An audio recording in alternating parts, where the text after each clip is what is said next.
Hey guys, তো কেমন আছো তোমরা সবাই? আমি আলামিন তোমাদের সবাইকে ওয়েলকাম করছি রাইট রিঅ্যাকশন ইউটিউব চ্যানেল থেকে। তো ভাই এখন না এই জিনিসগুলো একটু বেশি বাড়াবাড়ি হয়ে যেতেছে। বেশি বাড়াবাড়ি বলতে সাকিব আল হাসান নিয়ে, যদিও আমার এই বিষয়টা নিয়ে ভিডিও বানানোর দরকার পড়ে না, কিন্তু তবুও যেহেতু আমি একজন ক্রিকেট ফ্যান, বাংলাদেশি ক্রিকেটের ভক্ত, তো আমার জন্য তো ভাই এই জিনিসটা ম্যাটার অনেক বেশি করে। তার কারণ একটাই, সেটা হইতেছে এই যে সাকিব আল হাসানের বাদ দিয়ে তার জায়গায় নতুন প্লেয়ার নেওয়া হইতাছে। এখন বলা হইতাছে মানে সাকিব আল হাসানের যে বোলিং, এটা চাকিং বোলিং হিসাবে ধরা পড়ছে, যার কারণে সে আর বল করতে পারবে না, তবে সে ব্যাটিং করতে পারবে। ভাই এখন একটা কথা বলো যে সাকিব আল হাসানের জায়গায় যেই প্লেয়ারটারই নিবা ব্যাটসম্যান হিসাবে, ও কি সাকিব আল হাসানের থেকে ভালো ব্যাটসম্যান হবে? আমরা সবাই ভালো করেই জানি, যদি হাইয়েস্ট রান রেটারের কথা বলা হয়, আমাদের বাংলাদেশের যেই সব রান রেটার আছে তাদের ভিতর থেকে সাকিব আল হাসান 2 কি 3 নম্বরে থাকবে, 2 কি 3 নম্বরে থাকবে সাকিব আল হাসান। তো এরা কেন বাদ দেওয়া হইতেছে জানি না। বোলিংয়ের কথা বাদ দিই, আমি রানের কথাই আমি হিসাব করলে, যদি তামিম ইকবাল হাইয়েস্ট রান গেটার হয়, 2য় নম্বরে মুশফিকা, 3য় নম্বরে সাকিব আল হাসান থাকবে। তো এরকম একটা প্লেয়ারে আমরা চ্যাম্পিয়ন্স ট্রফিতে খেলাবো না, আমরা নতুন একটা প্লেয়ার নিতেছি। লিটনের কথা আমি বাদ দিই, কারণ কি লিটন নিজে পারফর্ম আসলে কোন ম্যাচে করবে না তার কোনো ঠিক নাই। ও যদি 10টা ম্যাচ খেলে তো একটাতেই পারফর্ম করে, কিন্তু সাকিব আল হাসান কিন্তু এরকম না। সে যে কটা ম্যাচে খেলে ওই কটা ম্যাচে সে পারফর্ম করে, তার পারফর্ম ওই রকম লেভেলের হয়। তো সাকিব আল হাসান কিন্তু ওই লেভেলের প্লেয়ার না। এখন রাজনৈতিক বিষয়ের জন্য তারে বাদ দিয়ে দেওয়া হইতেছে। এখন সাকিব আল হাসানের যেই কারণে মানুষ চায় না দেশে, সেম কারণে তো তামিমরাও চাওয়া উচিত না। খালি একটাই প্রবলেম, সেটা হইতেছে সাকিব আল হাসান এমপি ছিল, আওয়ামী লীগের সময় এমপি ছিল, ওই কারণে সাকিব আল হাসানরা টিম থেকে বাদ দেওয়া হইতেছে। আমার যতটুকু মনে হয় শুধু এটাই কারণ। যদি এটাই কারণ না হয়, যেই কাজটা সাকিব আল হাসান করছে, সেলফি তুলা এটা পোস্ট করছে, ফেসবুকে পোস্ট করছে, সেম কাজ আমাদের অনেকেরা করছে, অনেক লোকজন বলতে আমরা তাদেরকে চিনি না, তারা ফেসবুকে পোস্ট করছে ছবি টবি, এরকম আমরা অনেকজনরে চিনি না, তারা প্রতিবাদই করে নাই, তারা ঘরের ভিতরে বৈশা কাটাইয়া দিছে, তারা কোনো প্রতিবাদ করে নাই, কোনো আওয়াজ তুলে নাই। কিন্তু তাদেরকে আমরা কেন ধরতেছি না? কারণ তারা সাকিব আল হাসানের মতো ওইরকম সেলিব্রিটি হয় নাই, একজন ক্রিকেটার না, একজন সেলিব্রিটি না, একজন ফেমাস কোনো পার্সন না, যার কারণে তারা ধরা পড়ে নাই। আর সাকিব আল হাসান কেন ধরা পড়তেছে? কারণ সে একজন ফেমাস পার্সন, এই কারণে সে ধরা পড়ছে। তো এখন যদি এই সেম কারণেই যদি সাকিব আল হাসানরে বাদ দেওয়া হয় যে সে কেন ওই সময় কথা বলে নাই, তাইলে তো ওই কারণে তো তামিমরাও খেলতে দেওয়া উচিত না, ওই কারণে তো মুশফিকরে, মাহমুদুল্লাহরও খেলতে দেওয়া উচিত না, কারণ তারাও এইসব বিষয়ে কথা বলে নাই। তারা কেউই তো এইসব বিষয় নিয়ে কথা বলতে আসে নাই একবারে, ভয়তে তাদের সাহসে কুলায় নাই যে তারা এসে একটা জবাবদিহি করবে এটা নিয়ে। তো তাদেরকে কেন খেলতে দেওয়া হইতেছে, সাকিব আল হাসানরা কেন খেলতে দেওয়া হইতেছে না? তার কারণ ওই একটাই, সাকিব আল হাসান এমপি ছিল, ওইটাই ছিল কারণ। তো ওইটা যদি দোষ হয়, তাইলে তো এগুলোও দোষ। আমরা সবাই এক চোখা কেন?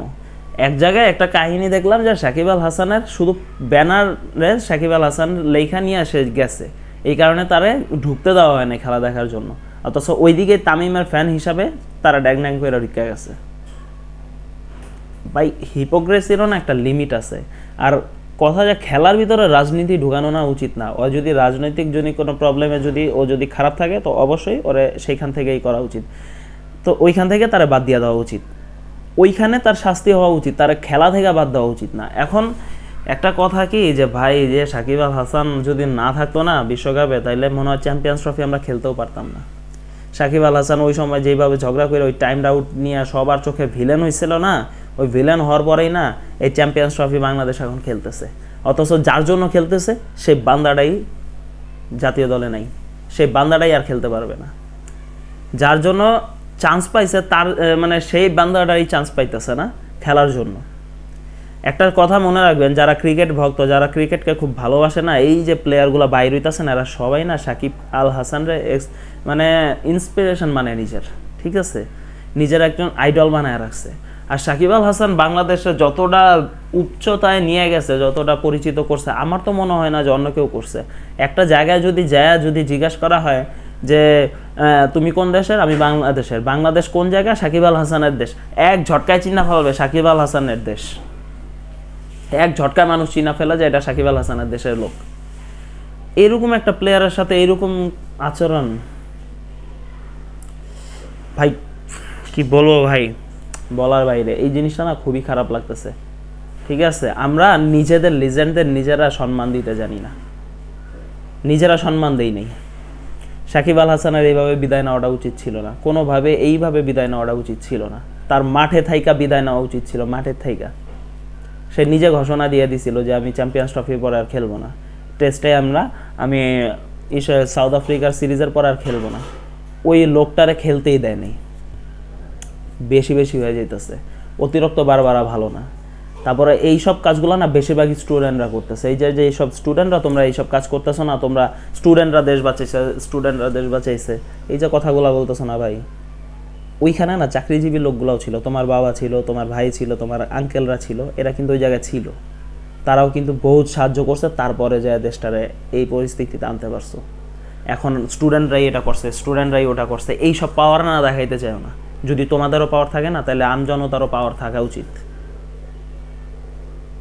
যাক ভাই, মন মেজাজ খুবই খারাপ হয়ে রয়েছে এই জিনিসটাতে, খুবই খারাপ লাগতেছে, কারণ আমরা নিজেরাই নিজেদের সম্মান দিতে জানি না। যাক ভাই, আমি আর এটা নিয়ে কিছু বলবো না। তোমাদের কার কি মতামত অবশ্যই কমেন্ট বক্সে জানাইতে পারো। আমার তো ভাই মনের ভারাস আছে, যেটা আমি মিটাইতে পারতাছি না। ঠিক আছে, বাকিটা তোমাদের ইচ্ছা, তোমরা কি করবা না করবা। আমার তো ভাই এইটুকুই বলার ছিল।